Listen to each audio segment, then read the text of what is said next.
요한계시록 강의 두 번째 시간인데요. 오늘도 서론입니다.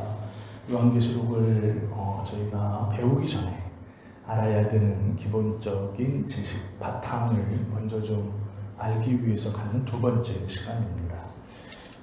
계시록은 자주 듣지 못했던 그러한 말씀입니다. 그래서 이 계시록을 바르게 이해하고 바른 흐름을 찾으려면 전제를 잘 가지고 또 이 기본적인 이 지식이 있어야 합니다. 그리고 그 지식과 배경, 그리고 왜 이렇게 표현을 했고 말을 하는가에 대해서 오해가 없어야 이 계시록을 신비하게 보지 않게 됩니다.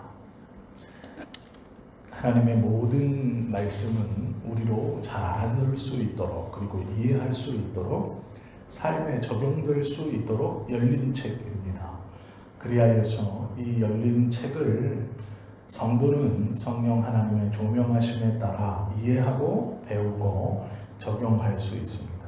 특별히 말씀의 사역자들을 통해서 그 말씀을 바르게 전할 수 있도록 하나님은 많은 목회자들을 세우셨고 또 그것을 위해서 교회를 조직해 놓으셨습니다. 지난 시간에 우리는 요한계시록 첫 번째 시간을 맞이하면서 바다 짐승, 땅 짐승이라는 것에 대해서 잠시 살펴보았습니다. 성부와 성자와 성령을 흉내내는 것들이라고 우리가 함께 보았죠. 그리고 그 뒤에 함께 본 것이 베리칩입니다. 666. 그 이전에는 바코드였습니다. 이것들이 과연 구원과 관련이 있는가? 이것을 받으면 구원받지 못하고 지옥에 가는가? 그렇지 않다라고 지난 시간에 저희가 함께 배웠습니다. 인권적인 문제로 접근할 수는 있지만 구원과는 전혀 상관없는 것이다 라고 저희들이 함께 말씀을 나누었죠. 이런 식의 해석이 계시록을 잘못 해석했을 때 나오는 대표적인 문제점들입니다. 무엇을 하면 구원받지 못한다. 무엇을 하면 지옥에 간다. 이것은 사람의 행위를 예수님의 십자가의 보혈의 은혜보다 더 앞세우는 것입니다. 그리고 사람들로 하여금 두려움과 불안감을 조성하여서 결국에는 그 말을 한 사람들의 어떠한 이익을 대변하는 도구로 사용하는 것입니다. 계시록은요, 이런 잘못된 해석에 빠져서는 안 된다라고 우리에게 가르쳐 주시는 것이 첫 번째 목적이고, 두 번째 목적은 이 계시록도 마찬가지로 하나님의 은혜의 풍성함이 무엇인가를 누리며 알고 살아야 한다라는 것이 두 번째 목적입니다. 요한계시록을 잘 우리가 함께 공부하기 위해서 우리의 선입견을 좀 없애버릴 필요가 있습니다. 그게 무엇이냐면 계시록에 보면 마지막 때에 이렇게 생각합니다. 그래서 종말의 이야기들을 다루고 있구나 이렇게 보일 수 있습니다. 그래서 우리는 계시록을 마지막 때 일어나는 일, 이것으로 생각합니다. 그러나 이렇게 생각하시면 됩니다. 제가 비유를 하나 드리겠습니다. 내용물이 안에 있고 그 내용물을 싸고 있는 포장지가 있습니다. 우리가 선물을 받으면 그 내용물이 보이지 않기 위해서, 아니면 내가 이 선물에 나의 마음과 진심을 담았습니다 해서 이쁜 포장지로 그 선물을 포장합니다. 그 포장지에 보이는 그림이나 문구나 그 모양이 내용물과 똑같지 않습니다. 전혀 다른 경우도 많이 있습니다. 포장지는 포장지대로 이쁘게 하는 것이고 내용물은 내용물대로 또 따로 있는 것입니다. 계시록도 이것과 같습니다. 우리가 겉으로 볼 때는 종말인 것 같지만 그 안에 내용은 전혀 다른 것입니다. 즉 포장지는 종말인 것처럼, 종말론인 것처럼 쌓여져서 사람들에게 보여지고 우리들도 그 포장지만 보고 계시록은 종말에 대한 이야기, 종말론에 대한 이야기라고 말할 수 있지만 실질적으로 그 포장지를 벗기고 그 안에 있는 내용을 다 쳐다보면 종말과는 상관없는 이야기입니다. 대표적으로 두 가지입니다. 하나는 교회에 대한 이야기, 또 하나는 그리스도에 대한 이야기입니다.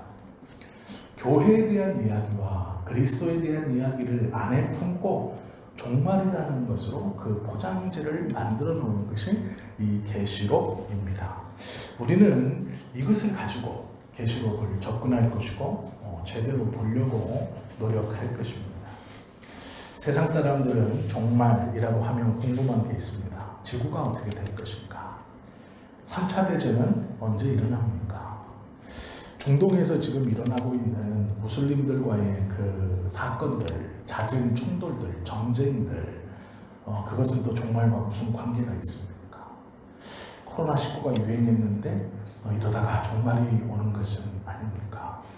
전염병으로 하루아침에 많은 사람들이 죽어서 종말을 맞이하면 어떻게 합니까? 이런 것들이 궁금하죠. 그래서 성경에서 그 답을 얻기 위해서 열심히 찾다가 결국은 계시록에서 그 답을 찾으려고 합니다. 그런데 문제는 그 답은 없습니다. 계시록에 지구가 어떻게 되는지, 3차 대전이 일어나는지, 또 중동에서의 사건은 어떻게 되는 것인지, 전염병으로 많은 사람이 죽는 것인지 안 죽는 것인지 성경엔 답이 없습니다. 왜 그러냐면 성경은 그것에 관심을 두고 있지 않기 때문에 그렇습니다. 우리들은 그것에 관심을 두고 계시록을 보지만 계시록은 그것에 관심이 없습니다. 그러기에 계시록에는 그 이야기가 실려있지 않다라는 것입니다. 21세기에 우리가 궁금하게 여기는 호기심으로 계시록을 보기 때문에 어떠한 문제가 발생하냐면 내가 궁금해하는 것, 넓게는 지금 21세기를 사는 우리들이 궁금해하는 것, 그것의 해답을 찾기 위해 계시록을 봅니다. 즉 1세기에 쓰였던 이 하나님의 말씀을 21세기의 호기심을 해결하기 위해서 쳐다보고 있다라는 것입니다. 안 됩니다. 2세기에도 2세기 나름대로의 호기심이 있었습니다. 그것으로 계시록을 보았을 것입니다. 3세기에도 3세기 사람 나름대로의 호기심이 있었을 것입니다. 그것을 해결하기 위해 계시록을 보았을 것입니다. 매 세기마다, 매 순간마다 살아있는 모든 사람들은 자신들만의 호기심을 가지고 계시록을 보았습니다. 그리고 언제 멸망할 것이다. 멸망하기 전에는 무슨 일이 일어날 것이다. 수도 없이 말을 했습니다. 그러나 그것이 하나도 들어맞지 않았습니다. 왜 그렇겠습니까? 계시록은 그 시대의 사람들이 그 시대에 품은 호기심을 해결해주는 책이 아니기 때문에 그렇습니다. 코로나로 지구가 멸망하나요? 계시록에는 없습니다. 전염병으로 이제 사람이 죽나요? 모르겠습니다. 작년에 한참 전 세계적으로 홍수가 났을 때 아니 하나님은 물로 심판을 하지 않으신다고 하는데 물로 심판하시는 것 같아요. 아니에요. 계시록에는 그런 이야기가 없습니다. 그 해답이 적혀있지 않습니다. 그 해답을 찾으려고 하시면 안 됩니다. 매 세기마다 그러한 호기심을 가지고 접근했던 사람들은 대부분 이단이 되었습니다. 그것이 옳지 않은 성경 해석이었고 적용이었기 때문에 이단이 되었습니다. 그것에 대해서 말해주고 있지 않은, 아니 관심을 두고 있지 않은 계시록을 그 호기심을 해결하기 위해 접근하는 것, 이것이 우리의 선입견입니다. 종말의 때에 무슨 일이 일어납니까? 마지막 날에는 어떠한 일이 일어납니까? 그 호기심을 해결하는 책이 절대로 아니다라는 것이죠. 계시록을 먼저 보기 위해서는 역사적 맥락을 좀 봐야 합니다. 즉 1세기 이 계시록을 요한의 편지를 먼저 받는 그들의 눈으로 이것을 먼저 볼 수 있어야 합니다. 그 시대에는 이 요한 계시록을 요한 계시록이라고 부르지도 않았습니다. 이 책은 계시록이라고 그 시대에 불려지지 않았습니다. 그냥 요한의 여러 편지들 중 하나였습니다. 심지어는 이 요한 계시록은 요한이 직접 쓴 소설책 같은 것으로 받아 읽기도 했습니다. 많은 사람들이 어떠한 큰 비밀이 숨어 있을 것이다 라고 접근하기 시작했고, 그 시대의 호기심을 해결시켜주는 책으로 바라보았기 때문에 계시록 앞에 이야기를 쓰여놓은 책이라고 제목을 붙인 것입니다. 원래의 제목은 그냥 요한의 편지입니다. 그것을 계시록이라고 붙인 것입니다. 왜 붙였을까요? 그 시각으로 자꾸 보려고 했기 때문에 그렇습니다. 그러나 1세기 이 편지를 받아보는 믿음의 사람들은 이 편지를 우리가 지금 생각하는 그 계시록으로 보지 않았습니다. 요한이 보내는 여러 서신들 중 하나로 이 서신을 보았습니다. 겉으로는 종말론이 기록되어 있는 것 같지만 그 안에 내용물을 보면 예수님이 누구인가에 대한 기독론과 그 예수님을 붙들고 일어난 공동체의 교회가 어떻게 될 것인가에 대한 선물이 그 안에 있는 책이었습니다. 요한계시록의 주제는 명료합니다. 내 백성인 교회는 승리할 것이다. 이것이 주제입니다. 내 백성은 승리할 것이다. 교회의 승리는 그리스도이기 때문에 기독론, 즉 교회를 승리케 하시는 그리스도, 그 구세주인 예수님이 누구인가에 대해서 설명하고 있습니다. 그리고 그 예수님이 승리하셨기에 그 승리자이신 왕이신 예수님의 이름을 붙들고 있는 교회도 승리할 것이다 라고 말하는 것이 계시록입니다. 종말의 이야기가 나오지만 핍박과 환난 중에 결국은 승리할 것이다. 그것이 계시록의 핵심입니다. 그러기에 지난주에 우리가 읽어보았던 요한계시록 7장 13절, 14절을 오늘도 함께 본 것입니다. 14절, 이것이 계시록의 중심이며 핵심 구절입니다. 예수님이 승리하셨기 때문에 교회도 승리할 것이다 라는 말씀입니다. 그들이 어린 양과 더불어 싸우려니와 어린 양은 만주의 주시요 만왕의 왕이시므로 그들을 이기실 터이요 또 그와 함께 있는 자들 곧 부르심을 받고 택하심을 받은 진실한 자들도 이기리로다. 이것이 계시록의 핵심 내용입니다. 예수님이 이기셨고 너희도 이길 것이다 라는 거죠. 계시록은 분명 영적 전쟁과 영적인 싸움에 대해서 기록한 책임에는 분명합니다. 그러나 우리가 아셔야 되는 것이 이기기 위해 싸우는 게 아니라 이겨놓은 싸움이다 라는 것입니다. 이기기 위한 싸움이라는 건 질 수도 있는 겁니다. 그러나 우리는 질 수도 있는 가능성의 싸움을 하는 것이 절대로 아닙니다. 이긴 싸움을 끝내려 하고 있는 것입니다. 질 수도 있고 이길 수도 있는 싸움, 그 가운데 우리가 들어가 있는 것이 아니라 이긴 싸움에 들어와 있는 것입니다. 악의 세력은 이미 제압을 당했습니다. 사단의 세력은 이미 끝장났습니다. 그 끝에 우리는 들어와 있는 것입니다. 승리가 확정된 싸움, 그 싸움을 하고 있는 것이죠. 요한계시록 17장 12절에 보면 누구와 싸우느냐 그 정의가 있습니다. 내가 보던 열불은 열왕이니 아직 나라를 얻지 못하였으나 다만 짐승과 더불어 임금처럼 한동안 권세를 받으리라.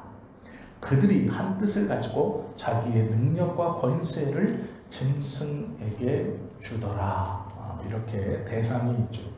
13절에 보면 짐승은 그들에게 능력을 주고 또 그들은 그 능력을 다시 짐승에게 주는 것을 우리가 보게 됩니다.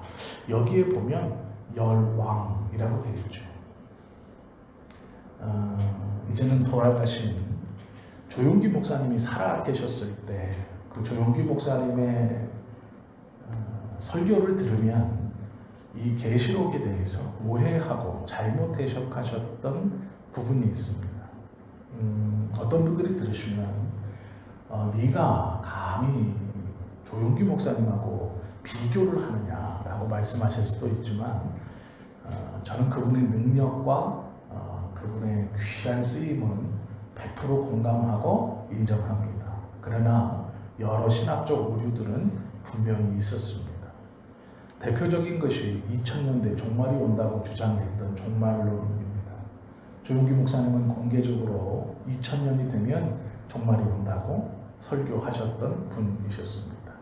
그리고 이 열불, 열왕 이것에 대해서도 잘못된 설교를 하셨었습니다. 아마 많은 목사님들이 조용기 목사님의 설교를 따라했을 것입니다. 들어보셨을 것인데요. 예전에 조용기 목사님이 이 숫자 10 이것을 말 그대로 숫자 10으로 받아 믿었습니다. 그래서 유럽의 10나라가 모이면 멸망이 된다라고 생각했습니다. 그래서 이 유가 10개국이 되면 멸망한다라고 설교를 하셨었습니다.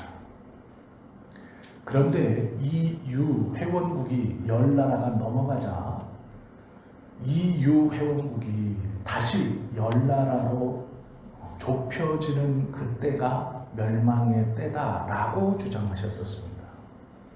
이것은 이 숫자 10을 잘못 해석하신 것입니다. 숫자 10을 말 그대로 하나, 둘, 셋, 넷 이렇게 해서 9, 10 하는 숫자 10으로 본 것입니다. 그렇기 때문에 이 유에 가입한 나라가 10개국이 되면 성경에서 이 열불의 큰 권세를 행하는 세상의 임금들로 인하여 멸망의 때가 온다 이렇게 설교하셨던 겁니다. 그리고 10개국이 넘어가자 10개국으로 추려질 때 멸망이 온다 이렇게 설교하셨었습니다. 지금 EU 회원국은 27개국입니다. 10개가 아니라 2배보다 더 많은 거의 3배를 육박하는 나라가 가입되어 있습니다. 이것이 다시 10개국으로 좁혀지고 분열될 때 멸망이 올지는 모르겠지만 저는 단언하건대 그런 일은 없습니다. EU 회원국이 10개국이 되는 날 멸망이 온다. 그렇지 않을 것입니다. 이 숫자 10은 숫자 10이 아니라 힘을 완전하게 모았다라는 뜻입니다. 즉 악한 자들이 힘을 100% 모았다. 즉 하나로 모았다라는 뜻이십니다. 세상 나라들이 뭉친다라는 뜻입니다. 왜 이렇게 표현했냐면 이 당시 로마의 황제는 여러 지역에 분봉왕을 두었습니다. 그래서 이 비유는 로마의 황제 통치 아래 있었던 여러 분봉왕들이 힘을 모아서 즉 예수 그리스도와 교회를 온전하게 핍박하는 것을 상징한 것입니다. 그래서 열불, 열왕이라고 표현한 것입니다. 이 열이라는 것이 숫자 열이 아니고 악한 자들이 힘을 모아 그리스도를 핍박하고 그의 공동체를 핍박한다라는 뜻입니다. 적그리스도의 모습이 어떠한 모습인가를 우리에게 보여주는 것이죠. 적그리스도라는 것은 그리스도를 대적하는 모든 것입니다.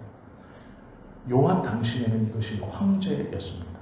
황제 숭배 사상으로 인하여 황제를 신으로 섬겼고 그 황제를 온전히 섬기도록 로마 제국 통치 아래에 있는 모든 왕들이 힘을 합쳐서 그것에 반하는 예수 그리스도를 믿는 예수 그리스도와 예수 그리스도의 교회를 핍박한 것을 비유해 설명한 것입니다. 오늘날 이 짐승이 꼭 로마의 황제와 같은 한 사람일 필요는 없습니다. 예수님을 부정하고 믿음을 부정하고 교회를 핍박하는 어떠한 세력일 수 있고 철학일 수 있고 어떠한 신앙일 수 있고 어떠한 개인일 수도 있고 제도일 수도 있습니다.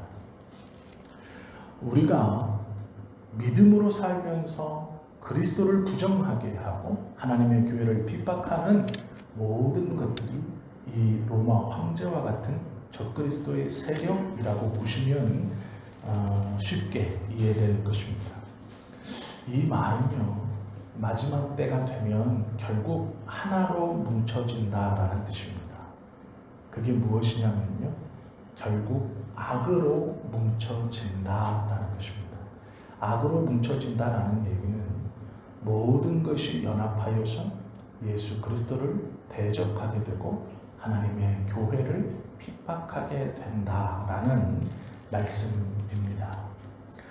교회는 잘 보이지 못합니다. 그런데 그럴 수밖에 없습니다. 악한 세력은 마지막까지 죽이려고 하고 마지막까지 몸부림을 치는 것이 악의 특징입니다. 그래서 그들은 단합도 잘합니다. 나쁜 것은 사람을 하나로 묶는 힘이 있습니다. 단적인 이야기를 하나 해드리겠습니다. 너무 심각하게는 생각하지 마십시오. 아시는 것처럼 저희 총회는 1년에 한 번씩 목회자 영성대회라는 것을 합니다. 보통 강원도 정선 카지노가 있는 호텔 그 옆 호텔에서 모입니다. 자유시간에 지하에 있는 카지노를 가봐도 돼요. 저도 차를 세워놓고 엘리베이터를 타고 올라가면서 그 카지노 입구와 초입을 본 적이 있습니다. 엘리베이터 이쪽에 큰 홀이 있고 그 옆으로 ATM 기계가 한 20대가 쫙 있고 그 옆으로 이렇게 그 정리를 하는 것인지 몸수색을 하는 것인지 모를 정장을 잘 차려입은 분들이 칸마다 하나씩 있고 지하철 이렇게 밀고 들어가듯이 그곳에 들어가는 걸 본 적이 있습니다. 그런데 이제 그곳에서 세미나도 하고 기도회도 하고 또 목사님들끼리 모여서 노회별로 모여서 시간을 갖기도 합니다. 그때 이제 밥을 먹으러 가려면 거기는 호텔이기 때문에 너무 비쌉니다. 그러면 이제 그곳에서 내려와야 돼요. 식당이 있는 곳으로 내려와야 되는데 그냥 다 그런 건 아니고요.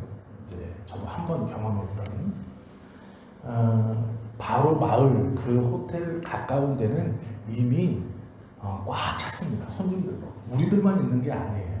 그 카지노에 오신 일반 손님들도 있고 또 거기를 관광하러 오신 분들도 계시고 그러니까 사람이 많아요. 그래서 식당이 없습니다. 왜냐하면 노예 목사님들이 가시면 보통 한 40명, 50명 많을 때는 7, 80명이 가시잖아요. 그러니까 밥 먹을 데가 없어요. 그러면 이제 조금 멀리 1시간 반, 2시간 떨어진 곳에 식당을 예약합니다. 저희 지역에서는 회관이라고 부르는 이 100여 명 정도가 한꺼번에 들어갈 수 있는 큰 식당들을 이제 예약을 합니다. 그리고 1년에 한 번씩 이 목회자 영성대회를 거기서 하거나 아니면 천안에서 하기 때문에 다 알고 있어요. 이때쯤이면 목사님들이 여기에 와서 세미나도 하고 예약이 온다. 그래서 이제 저희들이 예약을 해도 가는 식당들만 노회별로 이렇게 거의 정해져 있습니다.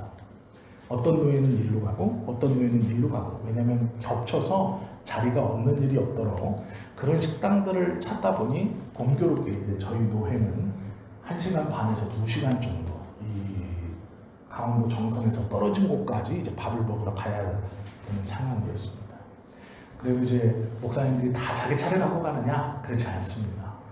그것이 낭비이고 번거롭기 때문에 교회 봉고차를 타고 오신 목사님들에 따라서 그 봉고차에 많으면 10명, 11명도 타기도 하고 또 이제 조금 나이가 드신 분들만 타 있는 봉고차는 좀 젊은 목사들이 안 타려고 그래서 한 7, 8명 이렇게 하여간 갑니다.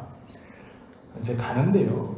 처음에 한 20분은 별 말이 없어요. 그냥 이제 갑니다. 운전하시는 목사님 내비보고 가고 둘씩 잡담하고 있고.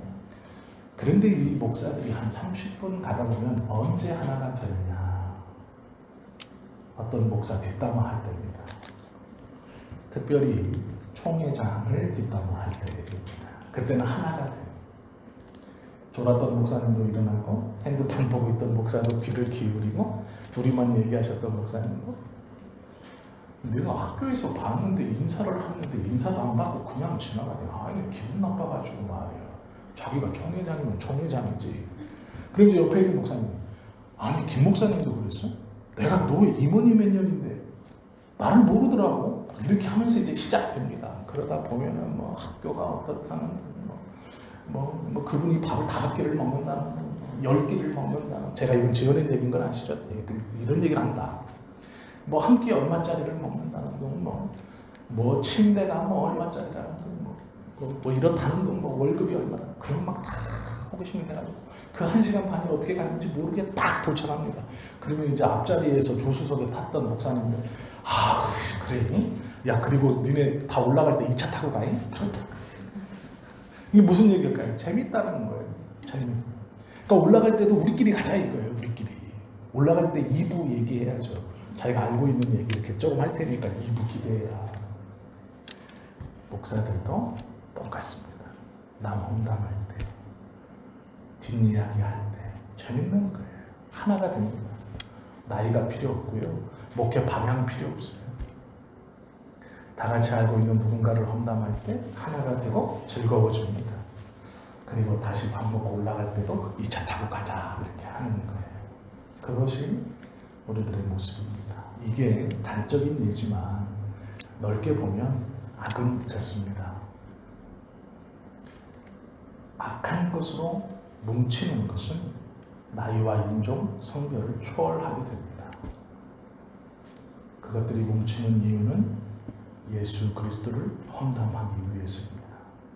예수 그리스도를 핍박하고 부정하기 위해서입니다. 그때가 마지막 때입니다. 다 모일 것이다. 다 모여서 그 모여진 권세로 그리스도를 핍박할 것이다. 그 핍박이 있을 때 결국 그리스도는 그 핍박과 싸워 승리하실 것이다. 그리고 진실된 너희도 결국 승리할 것이다. 이것이 계시록의 정신이고 계시록이 우리에게 가르쳐 주시는 말씀의 핵심입니다. 싸움은 역사적 배경으로 보면 2가지 방법으로 싸움을 겁니다. 소위 알아듣기 쉽게 마이너스 공격, 플러스 공격입니다. 쉽게 그냥 생각하시면 됩니다. 빼기 공격은 무엇을 자꾸 가지고 가는 겁니다. 빼앗아 가는 겁니다. 그럼 플러스 공격은, 더하기 공격은 무엇을 자꾸 주는 겁니다. 사단은 대부분 우리에게 마이너스로 공격합니다. 가지고 있는 것을 빼앗아 갑니다. 때로는 누구에게 그것이 건강일 수 있고, 때로는 그것이 가족관계일 수 있고, 때로는 그것이 자신은 어떠한 것일지 모르겠지만 가지고 갑니다. 교회를 보면 핍박을 합니다. 어렵게 하고 곤란하게 하고 공공에 처하게 합니다. 이것이 마이너스 공격입니다. 사람들은 이것에 넘어집니다. 견딜 수 없어 하고 힘들어합니다. 그러나 반대로 그것을 잘 견디는 사람도 있습니다. 또 때로는 어떤 이들에게는 플러스로 공격합니다. 핍박이 없게 하고 채워주고 풍성하게 하고 넘치도록 하는 것입니다. 이것이 더하기의 공격입니다. 그 채워지는 것, 그것으로 인하여 그리스도를 부정하게 하고 마음을 다른 곳으로 돌리게 한다라는 것이죠. 가까운 중국은 빼기 공격을 하는 나라이지요.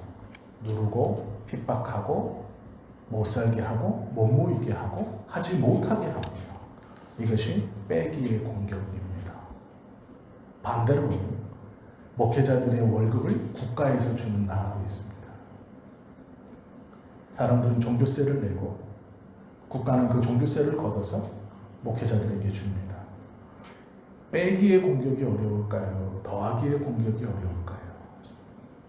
장단점은 있겠지만 둘 다 쉽지 않겠지만 어떤 이에게는 빼기, 어떤 이에게는 더하기가 어려울지 모르겠습니다.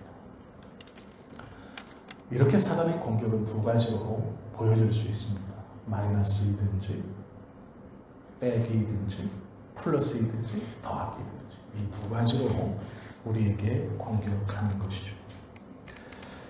목사들이 돈으로부터 자유롭게 되면 그 다음 명예로 공격한다라고 합니다. 더해 주는 것입니다. 그럼 많은 목사님들이 그것에 눈이 돌다가 처음에 가졌던 복음, 예수 그리스도에 대한 것들을 잃어버리는 것들을 우리는 보게 됩니다. 계시록은 빼기 공격이 기록되어져 있습니다. 요한계시록 1장 9절에 보면 요한이 자기의 상황을 이렇게 쓰고 있습니다. 나 요한은 자기가 누구인지를 분명히 밝히죠. 이 편지는 요한이 썼다. 나 요한은 이렇게 밝힙니다. 너희의 형제요. 이 뒤에 말씀 보면 예수의 환난과 나라와 참음에 동참하는 자라 이렇게 말하고 있습니다. 즉 예수님의 환난, 빼기 공격을 받고 있다. 그 중에도 나는 하나님의 나라와 참음에 너희와 함께 동참하고 있는 형제다. 이렇게 설명하고 있는 것이죠. 하나님의 말씀과 예수를 증언함으로 말미암아 밤모라 하는 섬에 있었더니 예수님을 증언하고 하나님의 말씀을 증언했다는 이유로 붙잡혀 밤모라는 섬에 있었습니다. 즉 빼기 공격을 당하고 있는 것이죠. 요한계시록 2장 13절에 보면 내가 어디에 사는지를 내가 아노니 거기는 사탄의 권자가 있는 데라. 즉 그 빼기 공격을 하는 수장이 있는 곳이다. 어디일까요? 로마입니다. 내가 내 이름을 굳게 잡아서 내 충성된 증인 안디바가 너희 가운데 곧 사단이 사는 곳에서 죽임을 당할 때에도 로마에서 안디바가 순교할 때에도 나를 믿는 믿음을 저버리지 아니하였도다 라고 말합니다. 이해가 되시죠? 이 구절이 이제 우리가 이제 계시록을 이렇게 풀어갈 겁니다. 구절들을 어느 곳인지 무엇을 뜻하는 건지를 설명하고 배경을 이해하고 말씀을 보면 이게 내가 생각하는 그런 막 허무맹랑한 이런 말이 아니고 정확한 뜻을 그 안에 내포하고 있다라는 것입니다. 고통의 공동연대 속에 요한이 있다는 것을 편지를 통해서도 드러내놓고 있습니다. 나는 마이너스 공격을 당하고 있습니다. 빼기 공격 중에 있습니다. 고통 중에 있습니다. 여러분도 그 중에 있는 줄 압니다. 그러나 우리가 함께 하나님의 나라와 그 빼기 공격, 누르고 억압하고 핍박하는 그 공격에 함께 오래 참고 있는 믿음의 형제들인 것을 압니다. 이 편지를 받아보는 당신들과 나는 이 마이너스 공격에 있습니다. 이 뜻입니다. 그런데 요즘에는요, 이 마이너스 공격이 아니라 계시록이 쓰여질 때는 플러스, 즉 박해가 없었다라고 주장하시는 목사님도 있습니다. 나중에 인터넷이나 다른 분들의 설교에서 이 말씀들이 들릴 때 당황하지 않기 위해서 제가 이 설명도 정확하게 해드리겠습니다. 요한계시록 3장 17절에 보면 요한계시록 1장부터 3장까지 등장하는 7교회가 등장합니다. 그 7교회 중에 5교회는 고통과 핍박과 아픔이 기록되어져 있는데 놀랍게도 2교회는 그 고통과 아픔이 기록되어져 있지 않습니다. 거기다 대고 더 놀라운 것은 3장 17절에 보면 그 교회 중 하나는 이렇게 말합니다. 내가 말하기를 나는 부자라. 그 교회가 말하는 거예요. 나는 부자. 즉 교회가 부자예요. 나는 부자라. 부요하여 부족한 것이 없다 라고 이렇게 스스로 얘기하고 있어요. 가만 생각해 보십시오. 핍박받는 교회가 부자일 수 있겠습니까? 로마에 박해받는 교회가 부요하다고 말할 수 있겠습니까? 아니에요. 그런데 이 7교회 중 3장 17절에서 있는 교회는 나는 부자이고 부요하다. 교회가 스스로 이렇게 말하고 있어요. 즉 핍박이 없다. 그 뒤에 책망이 있죠. 하나 내 공고한 것과 가련한 것과 가난한 것과 눈먼 것과 벌거벗은 것을 알지 못하도다. 이렇게 말씀하고 있어요. 이 구절을 빗대어서 일부 목사님들은 핍박은 없었다. 핍박받는 교회는 부자이거나 부요할 수 없다. 다 숨어있고 다 쥐죽은 듯이 흩어져 있는데 어떻게 교회가 부자가 되고 부요해질 수 있냐. 핍박이 없어 자유롭게 모이고 신앙생활에 문제가 없었기 때문에 부요할 수 있고 교회의 재산도 빼앗아가지 않았기 때문에 부자라고 스스로 교회가 말할 수 있었다. 그러므로 핍박이 없었다. 이렇게 말씀하시는 목사님도 있습니다. 그러나 가만히 성경의 전체의 문맥을 보시면 7개 교회에서 이 한두 교회만 제외하고 나머지는 다 핍박받았습니다. 그러면 이제 이해가 안 되죠. 목사님, 그 말도 일리 있는 거 아니에요? 분명히 여기는 기록되어 있지 않습니까? 스스로 교회가 나는 부자라, 나는 부요하다 이렇게 말하고 있지 않습니까? 그럼 핍박이 없었던 건 아닙니까? 아닙니다. 왜 아니냐면 7교회 모두 로마의 지배를 받고 있는 교회들이었습니다. 그럼 생각해 보십시오. 로마의 중심 사상은 황제 숭배입니다. 그리고 이 황제 숭배를 로마의 정신으로 생각했고 자신들이 지배하는 지배층, 지배받는 사람들에게 황제 숭배를 가르치고 있습니다. 그런데 그것을 황제가 직접 한 사람 한 사람을 불러 가르치는 것이 아니고 강요하는 것이 아닙니다. 누구를 세웁니까? 분봉 왕들을 세웁니다. 로마는 제국입니다. 그 제국에는 수많은 분봉 왕들이 있었습니다. 즉 황제를 대신하여 통치 권한을 가지고 그 정복한 나라에 가서 그 황제 대신 통치를 하는 왕들이 있었습니다. 이 왕들 중에 아주 강경파는 절해, 안에 죽여 이렇게 했을 것입니다. 온건파는 절해, 안에 그러면 네 종교가 하는 것도 내가 인정해 줄 테니까 우리가 가르치는 이것도 같이 해 라고 했을 수 있습니다. 즉 황제에게도 절하면 너희가 믿는 그 종교 믿게 해줄게. 이해가 되시죠? 그리고 더 온건한 사람은 황제의 성전을 잘 지어놓고 모든 이들에게 열어놓고 좋은 음식들과 아름다운 사제와 좋은 사제들, 좋은 옷을 입혀놓고 화려하게 꾸며놓고 올 때 되면 올 것이다. 강요하지 말아라. 그건 진짜 숭배가 아니다. 우리가 저들의 종교보다 더 풍요롭다는 것, 좋은 것을 준다는 것, 이곳에 오면 너에게 얻어갈 것이 많다는 것, 그렇게 열어놓고 따뜻한 햇빛을 비추면 여민 옷을 벗는 것처럼 이렇게 하는 사람도 있었을 겁니다. 어떠한 방식으로 통치하냐에 따라서 어떠한 지역의 교회는 박해를 받았을 것이고 어떠한 지역의 교회는 그 박해에서 조금 벗어나 있었을 것입니다. 그러나 통치자들의 목적은 황제를 숭배하는 것입니다. 우리가 이렇게 보면 7개에서 명확히 드러나는 5개 교회에 나타나 있는 박해, 그리고 약 2개의 교회에서는 조금만 보여지는 이 행위를 통해 박해가 없었다. 그렇게 보면 안 됩니다. 그리고 그렇게 볼 때 또 하나의 문제가 있습니다. 요한은 예수님을 따라다닐 때 10대 후반이었습니다. 예수님을 따라다니기 시작할 때 17살이었고 만 3년이 지났으면 19에서 20살입니다. 그런데 놀랍게도요, AD 1세기 예수님이 오시고 100년 동안은 모든 황제들이 다 기독교를 박해합니다. 약 130년에서 150년이 되었을 때 그 박해가 조금 줄어듭니다. 즉 박해가 없었을 때 이 계시록을 썼다라는 건 역사상 말이 안 되는 거예요. 그럼 이건 요한이 쓴 게 아닙니다.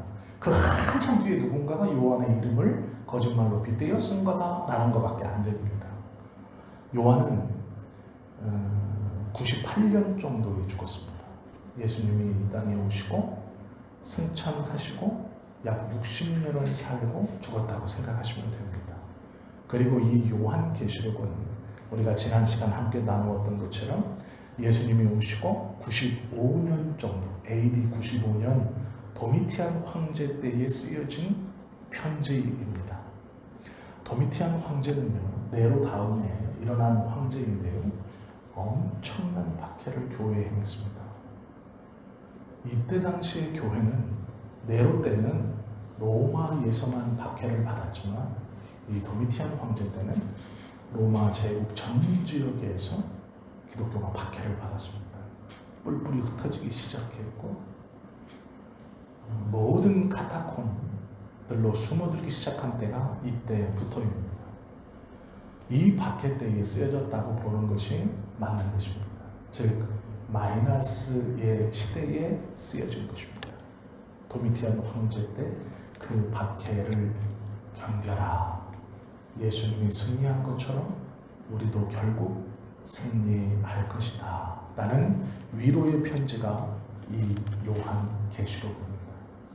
종말의 때를 나타낸 것이 아니라 종말의 때 같으나 아니다.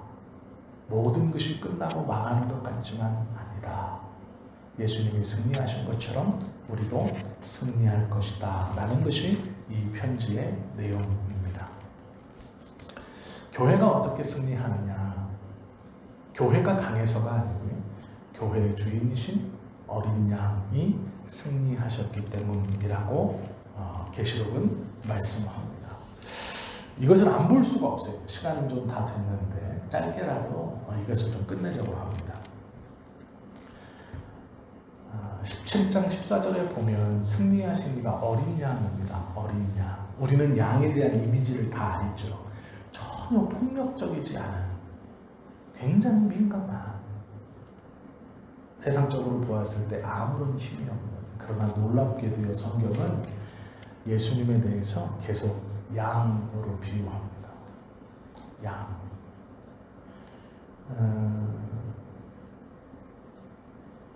조금 말이 길어질 수 있는데요, 정확한 이해를 돕기 위해서 이스라엘 백성들은 이집트에서 400여 년간 종살이를 했습니다. 이집트는 우리가 아는 것처럼 이집트의 황제를 신으로 모셨죠. 그리고 그 황제가 섬기던 또 신이 있습니다. 이집트의 모든 신들이 섬기던, 그것이 염소입니다. 이집트의 신의 형상이 염소입니다. 400년간 이스라엘 백성들은 이집트가 신의 형상으로 섬기고 있는 염소를 보았습니다. 그리고 이 염소의 이름이 놀랍게도 아멘입니다. 아멘이라는 말은 권위라는 뜻입니다. 권력이라는 뜻입니다. 400년간 그것을 보았습니다. 그리고 하나님께서 사단과 악한 것, 하나님을 대적하는 것들을 표현하실 때 염소라고 표현합니다. 그리고 반대로 이 염소와 한 우리에 놓으면 계속 치기만 하는 양을 예수님 구세주로 비유합니다. 이것이 참 놀라운 일입니다. 이 염소 그리고 양, 특별히 양으로 비유되고 성경에 기록되어져 있는 예수님이 이겼다, 승리했다 이렇게 말하는데요, 그 방법은 패배에 대한 승리입니다. 나약한 승리입니다. 죽음으로 이루어낸 승리입니다. 즉 맞서 싸워서 폭력을 폭력으로, 권력을 권력으로, 힘을 힘으로 찍어 누르는 승리가 아닙니다. 이것이 복음의 승리입니다. 힘이 아니라 순종으로, 권력과 힘, 파워로 이긴 것이 아니라 지는 것으로, 죽음으로 승리했다. 이것이 복음의 능력입니다. 우리 예수님을 그렇게 표현하십니다. 복음의 이김은 역설입니다. 죽었는데 살았다 라고 말씀하시고, 어렵고 힘들고 아픈데 평안하고 행복하고 부요하다라고 말씀합니다. 이것이 복음의 승리이고 성경에 기록되어져 있는 예수님의 승리입니다. 이것을 복음이라고 말합니다. 나약한 십자가, 저주의 십자가가 이겼다라고 말씀하며 우리에게 가르쳐줍니다. 왜 그럴까요? 이 편지를 받는 1세기의 믿음의 사람들은 나약했습니다. 교회는 대항할 수 없는 제국의 힘 앞에 연약했습니다. 도망쳐야 했고 숨어야 했습니다. 뿔로 들이받는 과거 자신의 조상들이 400년간 보아왔던 염소와 같은 그 이집트와 같은 박해와 핍박을 또 경험하고 있는 것입니다. 그럼에도 염소가 결국 패할 것이고 어린 양 중에서도 어린 양, 더 연약한 양, 작은 양, 그 양이 죽음으로 이겼다라고 가르치고 있는 것입니다. 너희들은 죽는 것 같고 어린 양인 것 같고 약한 것 같고 흩어져야 하고 도망쳐야 하고 맞서 싸울 힘이 없는 것 같지만 걱정하지 말아라. 그 약함, 그 도망쳐야 됨, 그 연약함의 상징인 어린 양이 이겼다. 그런데 이 어린 양이 헐크로 변해서 이긴 게 아니라 그 양 모습 그대로 죽으심으로 지는 것으로 이겼다라고 가르치는 것이 복음입니다. 너희가 지는 것 같으나 이긴 자요, 너희가 연약한 것 같으나 강한 자요, 너희가 궁핍한 것 같으나 부요한 자니라 라고 가르치고 그대로 예수님이 하셨다라는 것을 믿고 승리할 교회, 그것을 믿는 것이 복음이다. 이렇게 가르쳐 주시는 것이죠. 예수님이 어린 양으로서 죽으심으로 승리를 이루었다면 그 예수님을 붙들고 있는 교회도 승리할 것이다. 14절은 그래서 이렇게 설명합니다. 그들이 어린 양과 더불어 싸우려니와 어린 양은 만주의 주시오 만왕의 왕이시므로 그들을 이기실 터이요. 또 그와 함께 있는 자들 곧 부르심을 받고 택하심을 받은 진실한 자들도 이기리로다. 아멘. 이것이 우리고 초대교회 그 박해 가운데 이 요한의 편지를 받았던 그 성도들이 소망을 품었던 구절입니다. 어린 양이 이기실 것이요 부르심을 받은 진실한 자들도 이길 것이다. 진실한 자들, 놀라운 게 있습니다. 이 14절 한 구절에서도요, 자꾸 시간이 가는데 이렇게 말씀을 드리고 싶은 건 참 많은데 시간은 없는 것 같아서 참 그렇습니다. 이 14절 보시면 여기서 말하는 진실한 자들이라는 것을 다 수동태로 붙들고 있습니다. 즉 무엇이냐면 내가 붙들었고 내가 선택했고가 아니고요, 붙들림을 받은 자, 부르심을 받은 자, 택하심은 즉 누군가가 이렇게 붙드는 거예요. 누군가가 선택한 거예요. 즉 내가 붙들었고 내가 이렇게 보다가 선택한 게 아니고 선택도 붙듦도 수동태, 누군가가 해준 겁니다. 누군가가 붙들어주고 누군가가 선택해 주시는 거예요. 이게 무슨 말인지 아시겠죠?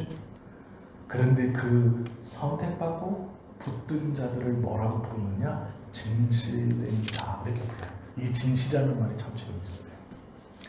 성경에는요, 사랑도 있고 충성도 있고 봉사도 있고 소망도 있습니다. 그러면 그 구절에 택하심을, 그러니까 곧 부르심을 받고 택하심을 받은 사랑하는 자, 충성하는 자, 봉사하는 자, 소망하는 자 해도 돼요.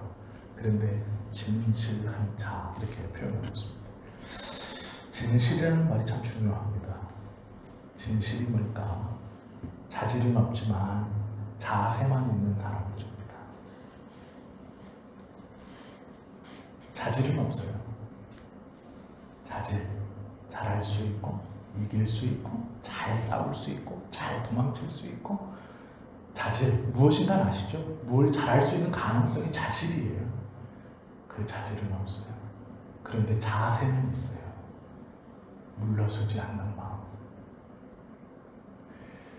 대항해서 싸울 수 없고 맞서 죽일 수 없고 맞서 화살을 당길 수는 없지만 물러서거나 부정하지 않는 자들, 이게 진실입니다. 이길 힘은 없어요. 폭력적으로 같이 갚아줄 힘은 없습니다. 그러나 그런 것은 그러다고 말하고 아닌 것은 아니라고 말할 수 있는 자세는 있어요. 이게 진실이에요. 황제는 아닙니다. 예수가 나의 구세주입니다. 덤벼드는 군인들과 맞서 싸울 수는 없어요. 그들의 폭력을 벗어날 수는 없어요. 이길 수는 없어요. 세상이 핍박하는 핍박 어떻게 해볼 수는 없어요. 그러나 자세는 갖고 있는 겁니다. 서 있을 수는 있는 거예요. 대항할 수는 없지만 죽을 수도 있다는 걸 알지만 물러서지 않는 거예요. 거짓말하지 않는 거예요.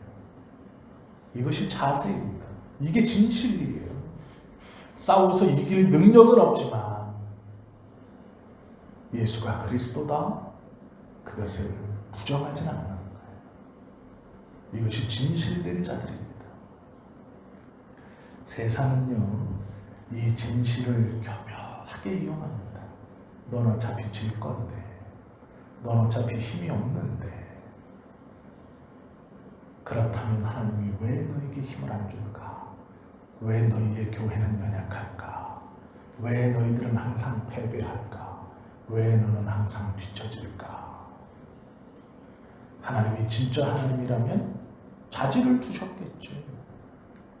이기게 하시겠지. 폭력을 더 큰 폭력으로 갚을 힘을 주셨겠지. 권력과 금력과 인력을 주셨겠지. 아니에요. 세상은 그렇게 유혹합니다. 그래서 우리의 자세를 무너뜨리려고 해요. 그래, 이렇게 약할 수 없지. 그래, 이렇게 당할 수 없지. 하나님이 살아있다면 나에게 이런 일이, 이런 고통만, 이런 아픔만, 이런 힘겨움만, 그럴 수 없지. 아니에요. 그게 세상의 유혹이에요. 그게 속삭임입니다. 진실된 자를 찾는다라는 것은 자질은 없지만 자세가 있는 사람들, 그들이 이긴다라는 거예요. 요한계시록 13장 1절에 보면 내가 보니 바다에서 한 짐승이 나오는데 뿔이 10이요 머리가 7이라. 그 뿔에는 10 왕관이 있고 그 머리에는 신성모독하는 이름들이 있더라. 이렇게 말해요. 신성모독은 하나입니다. 내가 메시아다라고 말하는 것, 다른 게 아닙니다. 이것이 구세주다, 이것이 하나님이다 라고 말하는 것이 신성모독입니다.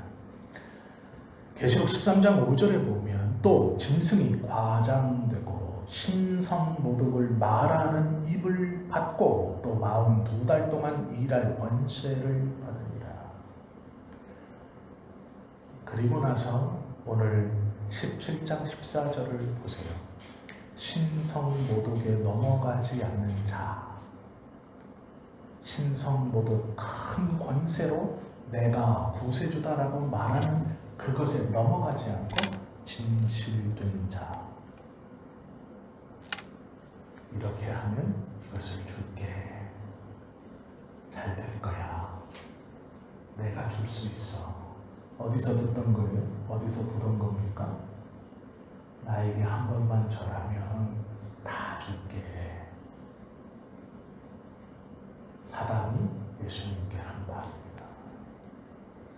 네가 나에게 한 번만 절하면 천하 만국을 너 앞에 주겠다.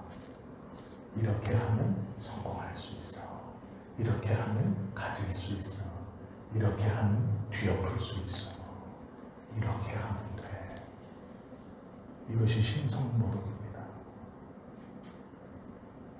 예수님을 구세주라고 하는 것을 뒤엎으려고 하는 것, 그것이 신성모독입니다. 그것에 반대되어 자질은 없지만 자세를 가지고 있는 진실한 자들, 그들이 승리한다. 그것이 계시록의 가르침입니다. 유토피아를 주겠다고 할 사단의 가르침에 아니다 라고 말하며 거절할 수 있는 것, 그것이 진실된 자들입니다. 요한계시록의 총 주제는 인내입니다. 참아라, 승리할 것이다. 견뎌라, 이길 것이다. 죽을 것 같지만 살아날 것이다 라는 것이 계시록의 말씀입니다. 저희가 이제 2시간에 걸쳐서 좀 배경을 좀 보았습니다. 지난 시간에도 이번 시간에도 또 한두 번 더 이 배경을 좀 보려고 합니다. 이 배경이 중요합니다. 왜냐하면 이것이 우리의 머릿속에 있어야 이제 계시록을 쭉 볼 때 그렇구나, 더 잘 이해가 되고 나에게 주시는 말씀이 뭔가를, 그리고 우리가 계시록에서 들어야 하는 말씀이 뭔가를 분명히 알 수 있습니다. 계시록은 다른 성경과 마찬가지로 하나님의 은혜가 무엇인지, 그 하나님이 나를 어떻게 지키시는지, 나를 어떻게 도우시는지, 나에게 어떠한 힘을 주시는지를 어떠한 책보다도 풍성히 우리에게 가르쳐주고 말씀해주고 있는 책입니다. 그래서 이 계시록을 은혜 아래 받으면 어떠한 성경에서도 비교할 수 없는 놀라운 위로를 받게 되는 것이 이 계시록입니다. 오늘의 이제 말씀은 여기까지 함께 나누고요. 진리를 지키기 위해서 마지막까지 인내하는 삶, 이것이 종말을 살아가는 우리들의 신앙의 모습이 되어야 할 것입니다. 진실된 자, 그것이 이곳에 함께 있는 우리 모두의 모습이기를 예수님의 이름으로 축원합니다. 기도하겠습니다.